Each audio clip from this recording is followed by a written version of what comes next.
उद्धव ठाकरे गुट का, पीएम मोदी पर अटैक। सामना में क्या लिखा?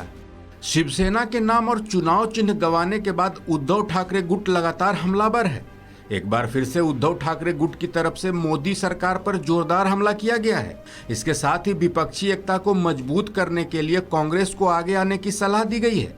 उद्धव ठाकरे गुट के मुखपत्र सामना में लिखा गया है कि विपक्षी एकता सुनिश्चित करने के लिए कांग्रेस को नेतृत्व करना चाहिए, लेकिन प्रधानमंत्री बनने पर बाद में फैसला किया जा सकता है। बड़ी बात यह रही कि सामना में राहुल गांधी के नेतृत्व में निकाली गई भारत जोड़ो यात्रा की खूब तारीफ की गई है। सामना के मुताबिक राहुल गांधी ने भारत जोड़ो यात्रा के जरिए खुद को साबित किया है। सामना अखबार में 2024 के लोकसभा चुनाव को लेकर कई सारी बातें की गई हैं, जबकि 2024 के प्रधानमंत्री पद के उम्मीदवार को लेकर भी काफी कुछ लिखा गया है। सामना में लिखा गया है कि 2024 में प्रधानमंत्री पद का उम्मीदवार कौन होगा, इसे बाद में तय किया जा सकता है।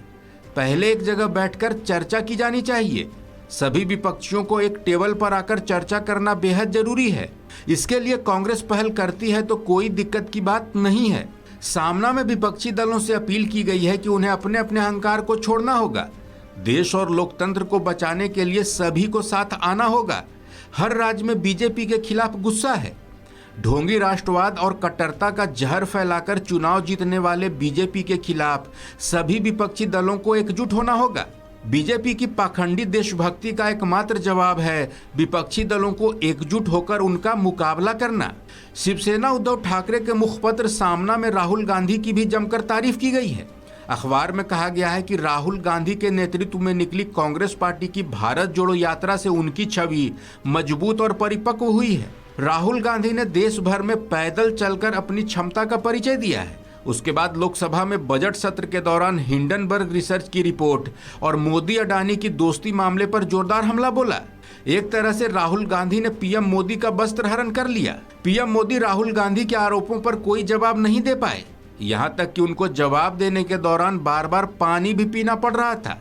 सामना ने यह भी कहा है कि अगर 2024 में सारा विपक्ष एकजुट हो जाए तो बीजेपी को भी पानी पीना पड़ सकता है। बीजेपी की 2024 के लोकसभा चुनाव में हालत खराब हो जाएगी। गौरतलब है कि शिवसेना का नाम और निशान शिंदे गुट को सौंपने पर भी निशाना साधा गया है। सामना में लिखा गया है कि देश में तोड़ो फोड़ो और राज करो की नीति चलाई जा रही है। अपने हित को साधने के लिए चुनाव आयोग से लेकर अदालत, जांच एजेंसियों का दुरुपयोग भी किया जा रहा है।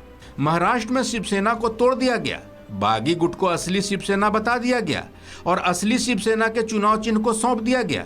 पार्टी के अंदरूनी झगड़े में चुनाव चिन्ह को फ्रीज कर दिया जाता है या फिर मूल पार्टी को ही इस्तेमाल करने के आदेश दिए जाते हैं। शिवसेना के मामले में ऐसा नहीं किया गया। बताते चलें कि संजय राउत राहुल गांधी के साथ भारत जोड़ो यात्रा में भी शामिल हुए थे। इस दौरान काफी दूर तक संजय राउत और राहुल गांधी साथ चले थे। इसी दिन महाराष्ट्र की राजनीति में हर दिन नया उलटफेर हो रहा है। उद्धव ठाकरे के सत्ता गंवाने के बाद शिवसेना के चुनाव चिन्ह को शिंदे गुट को दे दिया गया, जिसके बाद उद्धव ठाकरे से लेकर संजय राउत तक लगातार हमलावर हैं। अब सामना में 2024 के लोकसभा चुनाव को लेकर निशाना साधा गया है और कांग्रेस को विपक्षी दलों को एकजुट करने की सलाह दी गई है।